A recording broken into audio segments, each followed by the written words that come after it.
اور جو لوگ ایمان لائے اور انہوں نے نیک کام کیے، ہم کسی شخص کو اس کی قدرت سے زیادہ کسی کا مکلف نہیں بناتے، وہی لوگ جنت والے ہیں اور وہ اس میں ہمیشہ ہمیشہ رہیں گے۔ اور جو کچھ ان کے دلوں میں کینہ تھا ہم اس کو دور کر دیں گے، ان کے نیچے نہریں جاری ہوں گی، اور وہ لوگ کہیں گے کہ اللہ کا لاکھ لاکھ شکر ہے جس نے ہم کو اس مقام تک پہنچایا، اور ہماری کبھی رسائی نہ ہوتی اگر اللہ تعالی ہم کو نہ پہنچاتا۔ واقعی ہمارے رب کے پیغمبر سچی باتیں لے کر آئے تھے۔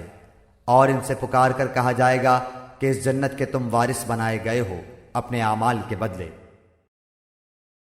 اور اہل جنت اہل دوزخ کو پکاریں گے کہ ہم سے جو ہمارے رب نے وعدہ فرمایا تھا ہم نے تو اس کو واقعہ کے مطابق پایا، سو تم سے جو تمہارے رب نے وعدہ کیا تھا تم نے بھی اس کو واقعے کے مطابق پایا۔ وہ کہیں گے ہاں، پھر ایک پکارنے والا دونوں کے درمیان میں پکارے گا کہ اللہ کی مار ہو ان ظالموں پر۔